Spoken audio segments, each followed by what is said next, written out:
In addition to running resilience training between now and November, I'm also going to run alongside it another thread of training topics and meditations. And this is going to be areas related to connection. And I've done a fair bit of work in this area recently. And as you know, if you've followed along on my meditation training for any period of time, I do dip into concepts such as connection.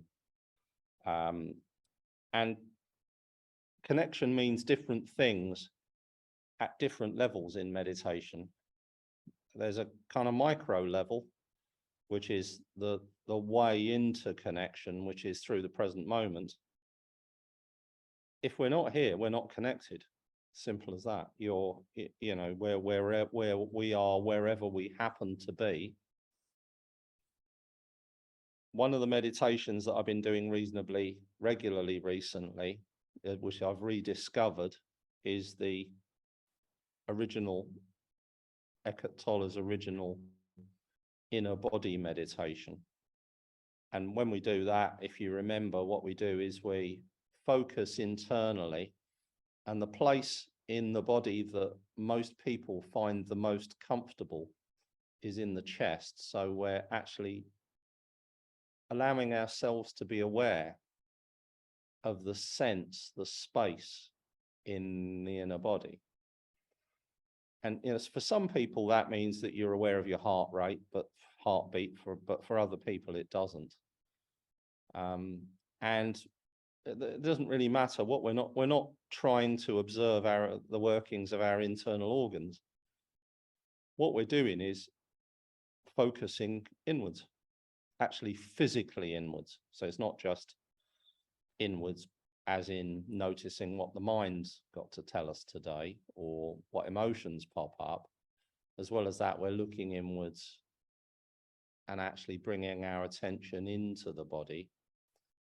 And the other thing that we do is we move our awareness into the body. So this is something that's sounds a little bit esoteric, but once you've done focused attention meditation for a while, you know, in a session, I might do all sorts of different focus. We'll do focus on the breath. We'll do focus on the third eye.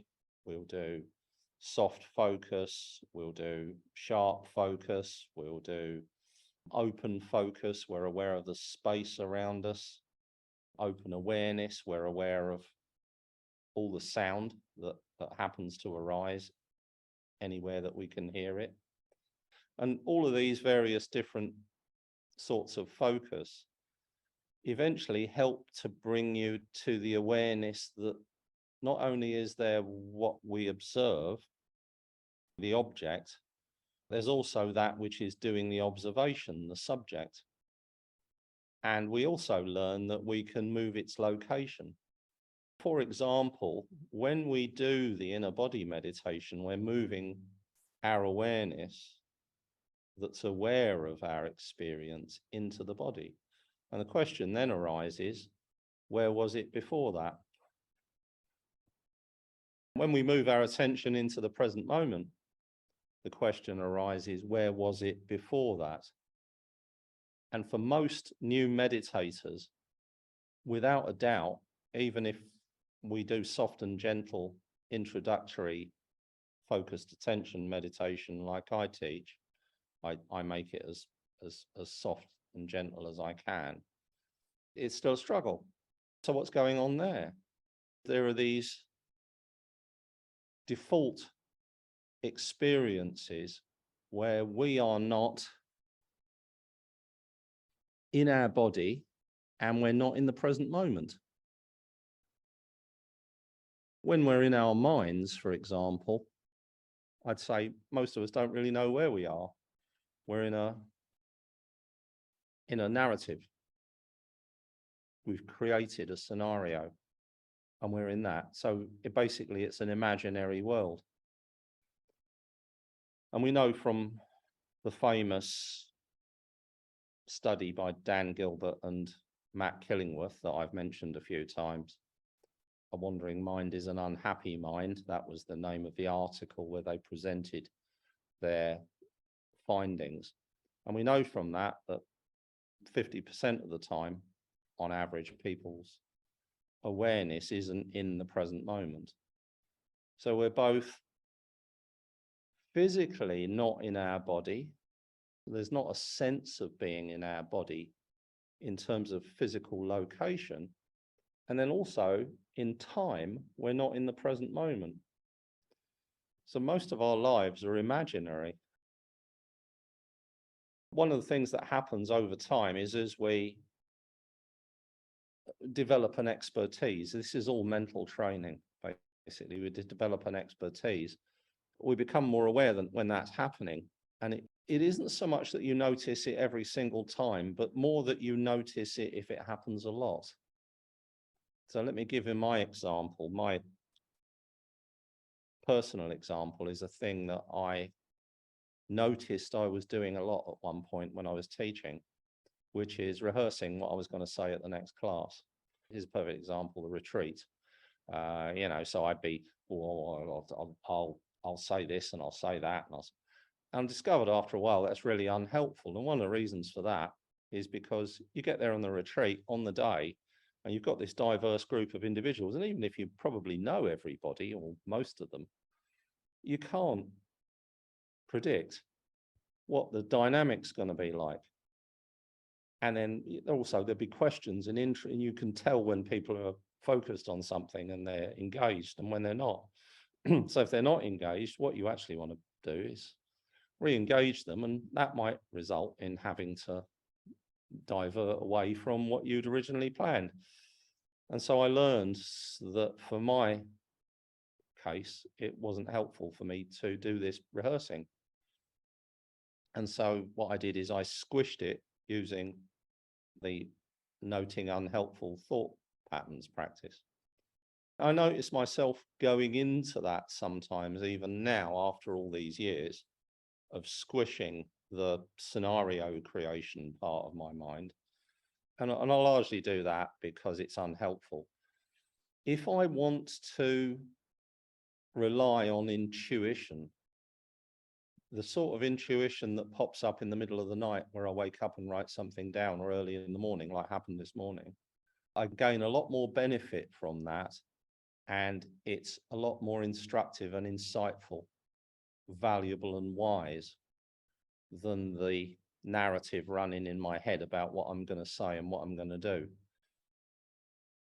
So there's a slight diversion away from what I was saying about connection, which is, what I was really doing there is explaining what happens when we're not connected. So we're not connected to the present moment.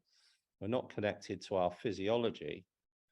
We're not connected to, as a result of that, to nature, because we are in the nature right now. Here I am in nature, in this, anthill creation we call a room in a city, anthill for human beings.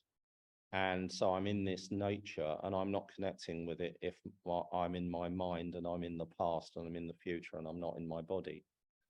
These are the areas of connection: the present moment, the body, the mind. We're also, by becoming aware of our mind, connecting with it, we're able to observe it. If we're in it, we're not doing any observation. We have been captured by the narrative that we've created. And we're too busy playing that out to actually observe the mind. So we observe our thoughts, we observe our emotions, and then, wonder of wonders, there's enough space for other people's thoughts and emotions. And then we're connecting to them by having an empathic response to them. And then on top of that, then there's a sense of connection to everything, and all just grows and grows and grows. So that's an introduction to the very basic fundamental elements of connection from the perspective that I operate in, which is that of a meditation teacher. So what we'll do today is explore some of that. And to start that off, we'll explore entering the present moment through an awareness of sound.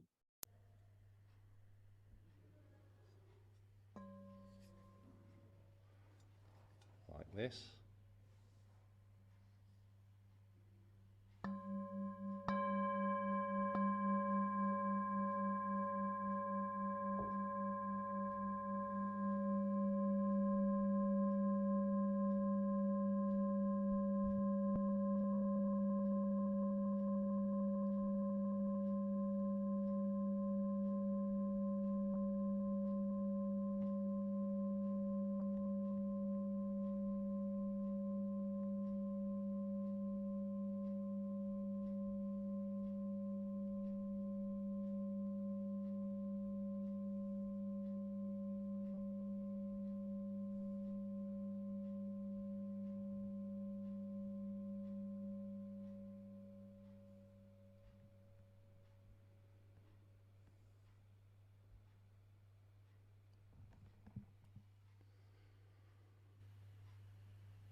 And then with the breath,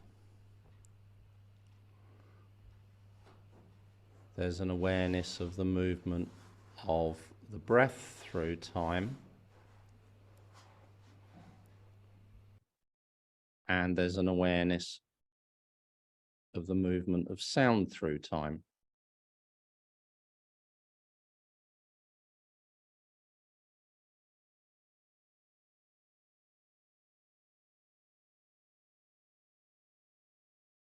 What's happening there is connection to the present moment.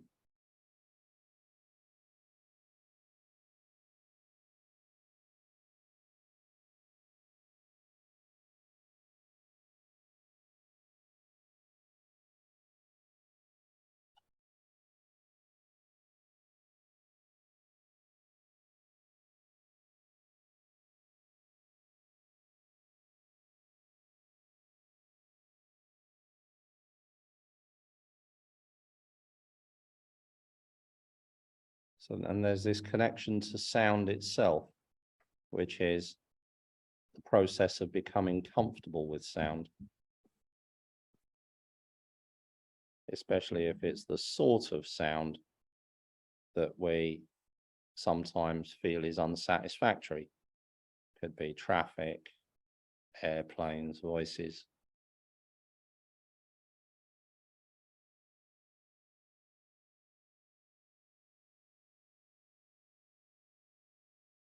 But by noticing it moving through time, it serves a purpose in our practice.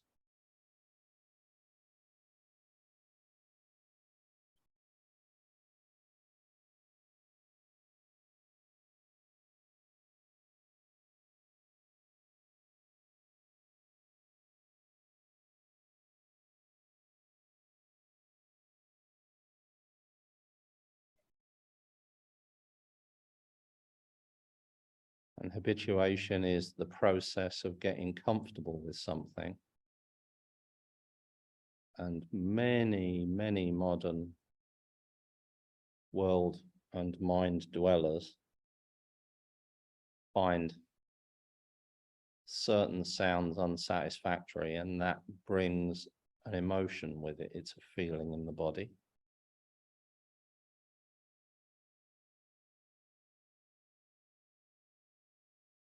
And so because this is a very soft and gentle way into confronting that unsatisfactoriness, that desire for the sound to end, that we call irritation, what's happening is we're able to notice the unsatisfactory sound moving through time. And then we're using it and it becomes of use, it becomes useful.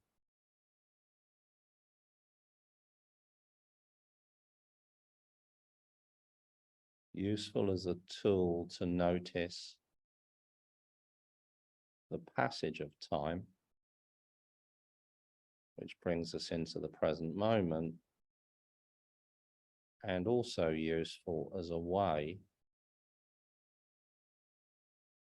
to very slowly become comfortable with unsatisfactory sounds.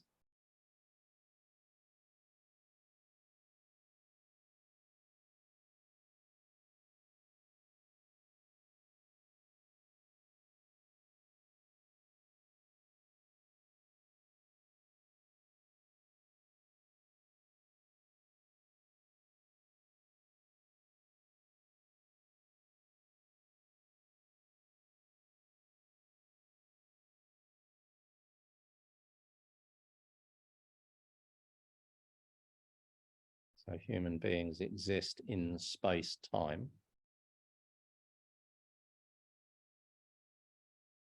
Time is the fourth dimension, essentially.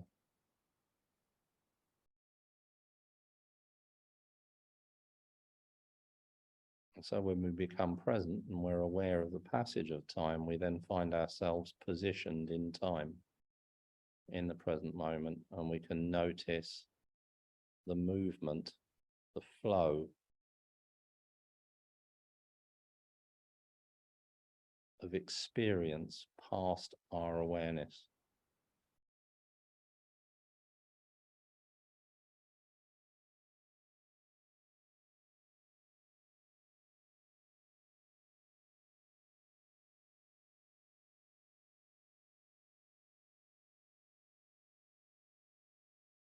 And then we want the other dimensions, the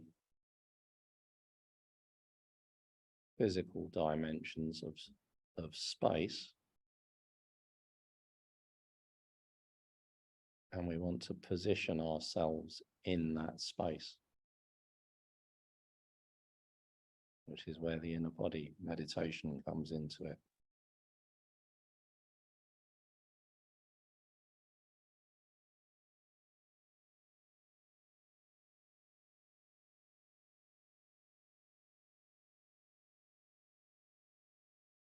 So the breath and the sound are positioning us in time, and we can position ourselves in space by settling ourselves down into the inner body, the most comfortable inner body being within the chest, behind the point where the belly rises and falls, or above it.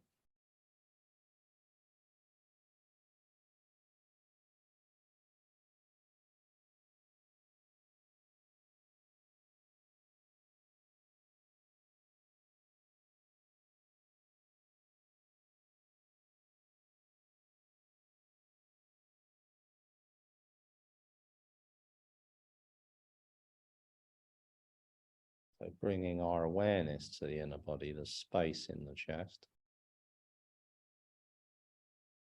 Our focus is there. And so the inner body becomes the object that we're witnessing. And then what we can do is also allow the witness of the object to settle down in that very same space.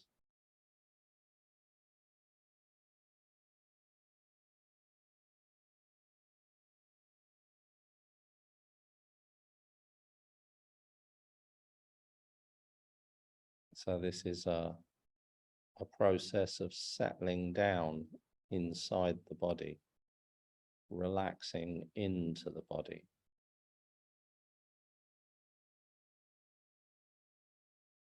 Still aware of time passing.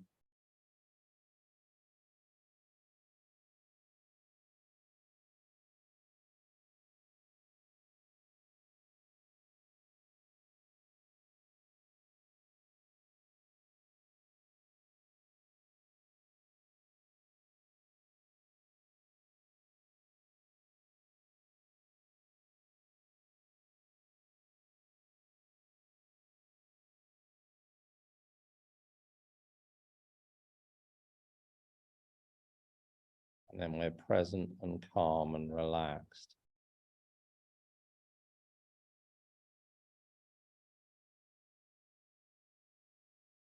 Settling our awareness down into the inner body and also observing it gently, softly.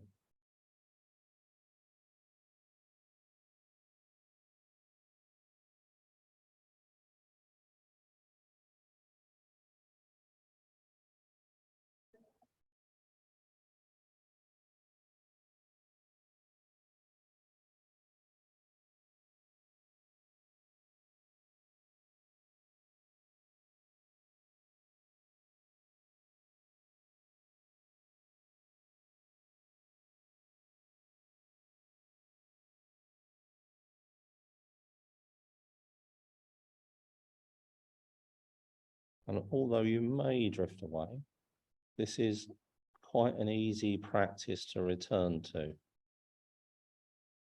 It's very easy when you drift away and you notice.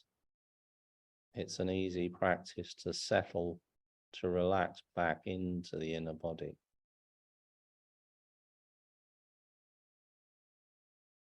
And you may even find, if you drift into a bit of a daydream or a mind-wandering session, that when you become aware of that,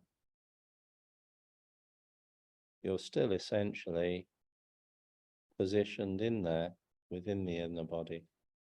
It seems to be sticky and comfortable, and the mind is comfortable with us being aware from that place.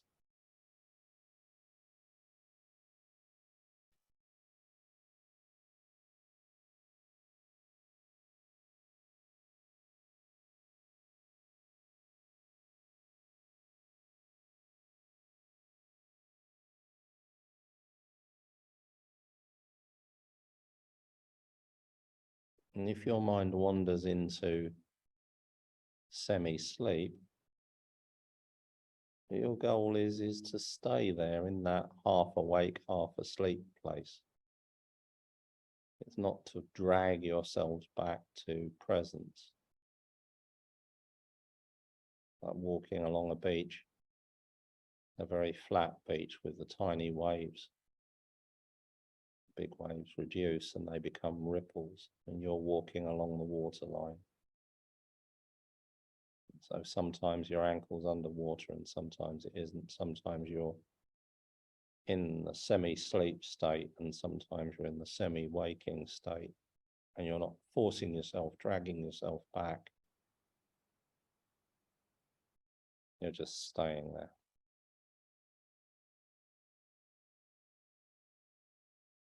I'll just practice this for the next few minutes. This is the inner body meditation.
Now what we want to do is connect a little bit more directly to the passage of time and to the mind. So what we'll do there is just move over to noticing the breath a little bit more. So it's turning down the tap of the inner body and turning up the tap of the breath at the same time.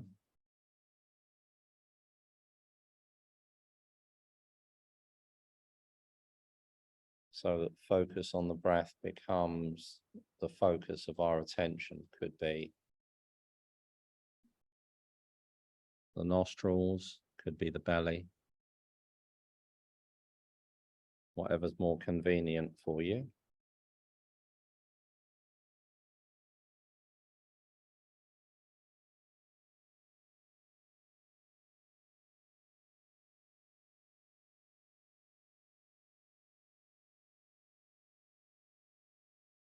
And you're noticing the rhythm and cycle of the breath.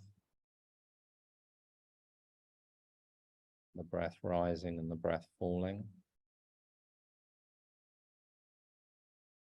And everything arising within that awareness of the breath. So there's thoughts, there's emotion, there's sound.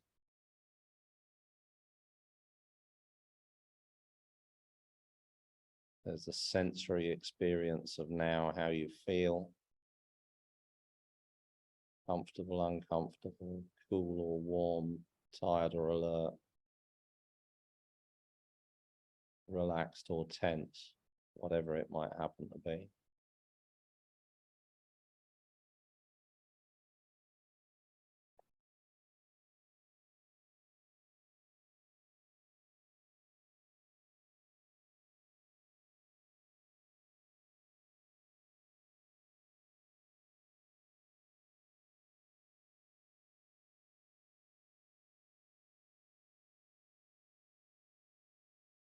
So here, from this awareness of the breath, which is keeping us in the present moment, from time to time, thoughts arise.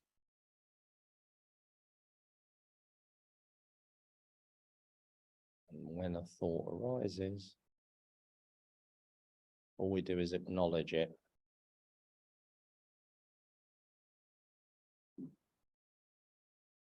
So once the thought's arisen, we're noticing the breath, and on the next two out breaths,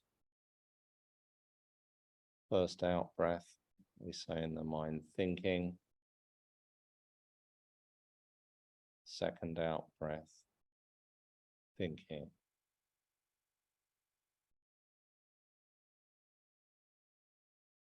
We're just aware of the breath. We're noticing when a thought pops into our mind and just acknowledging it and releasing it on the out breath as you breathe out, saying in your mind, thinking, thinking. Two separate out breaths.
Just noticing this for a while, noticing thoughts, acknowledging them.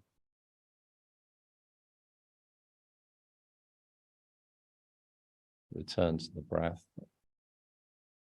Thoughts arise, note them. Thinking, thinking. Back to breath and repeat. It's called noting thought.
Now just back to the breath itself. Awareness of the breath, awareness of presence in the space and time. And allow your mind to be free.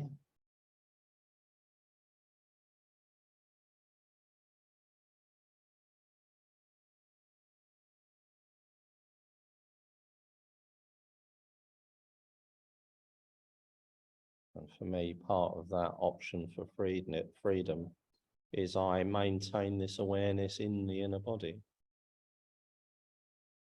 The mind doesn't choose to change that. It might be different for you, it doesn't matter.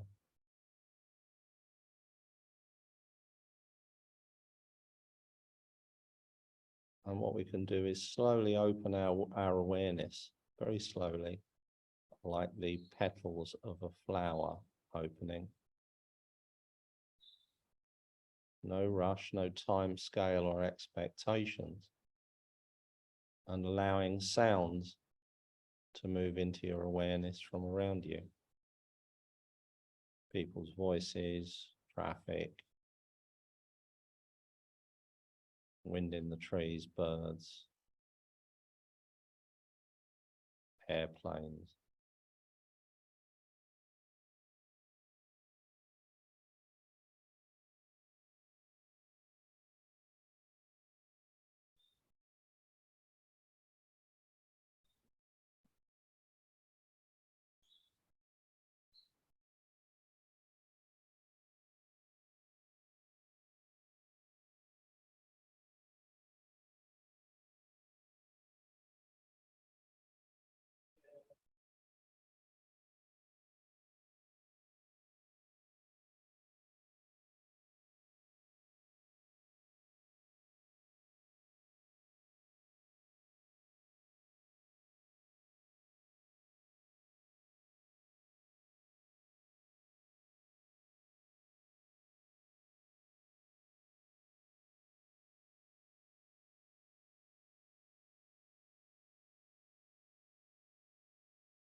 And then the cycle of mind wandering will be in there somewhere,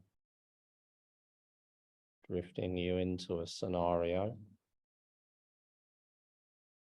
but one that you can just as easily drift back out of.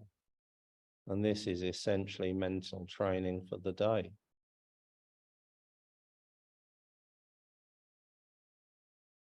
So we're not focused on anything in particular. With a free mind, the focus for the mind arises in it. Whatever we need to notice arises in it.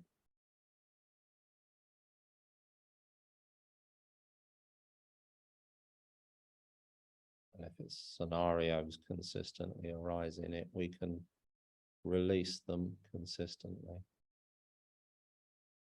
And the mind wanders, we just let go of it and return to the present moment. And very probably notice another narrative moving through our minds.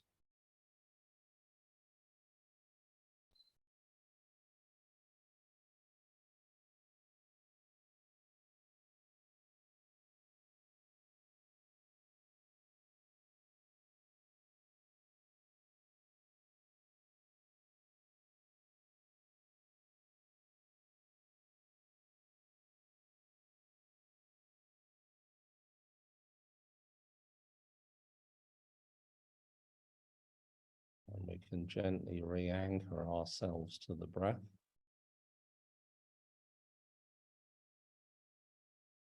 Letting the awareness of the movement of the belly grow in our awareness.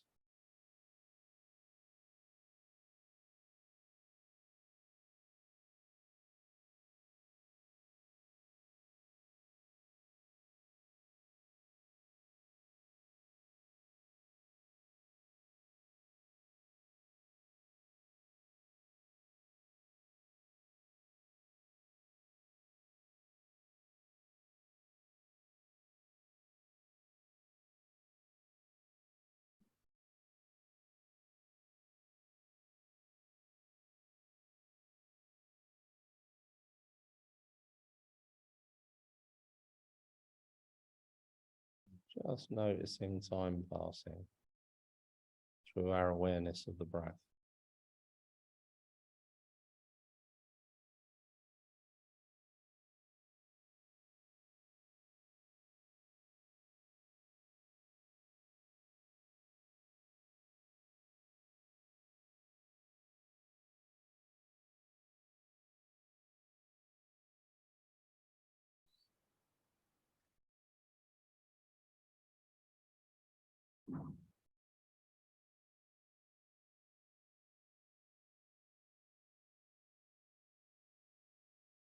And slowly also allowing our awareness of sound to grow. The hubbub of the modern world. Airplanes, traffic, voices. People going about their business.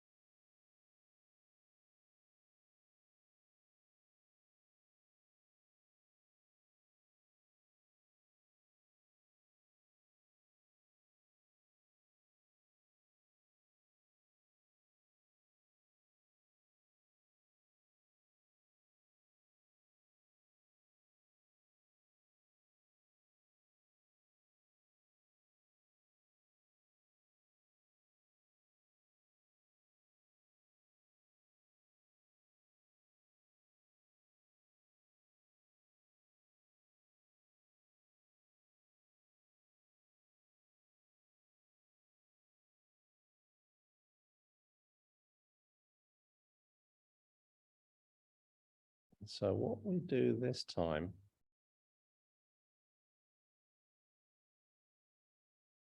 is take longer over reconnecting to the experience of opening the eyes and reconnecting to the present moment through sound and so on. We'll extend it.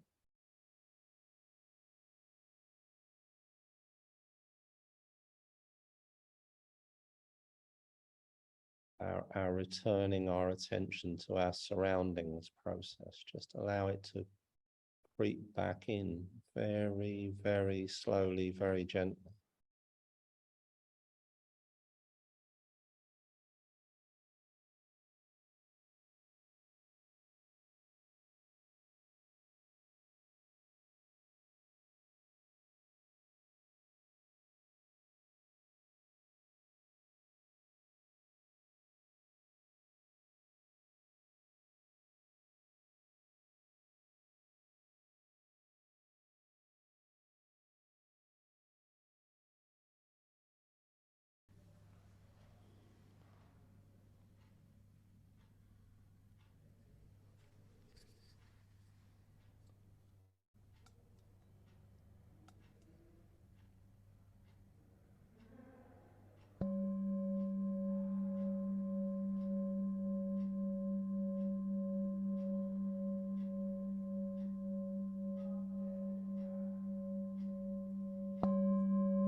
And then allow yourself to open your eyes if your eyes were closed, and return to your awareness of your surroundings. But the long off ramp, spending 5 minutes, 10 minutes, gently allowing ourselves to reconnect to our normal experience with the eyes open and the mind observing the surroundings in the way that it normally does. We're slowly making that transition out of the meditative state, which can be quite deep sometimes when we do this kind of meditation, and then back into a more light present moment awareness, which is less meditative but still has retained a lot of the sense of being in the deep meditations. Okay. So, it's not necessarily always necessary to go right at the end of the meditation, sound the bell, and then, get back to going about our day. Instead, what we're doing is bit by bit, allowing it in, allowing the back to the dayness in, and then we're able to retain a bit more of a sense of how we felt during the meditation, which for most of us is pleasurable. Okay. So that's it for tonight.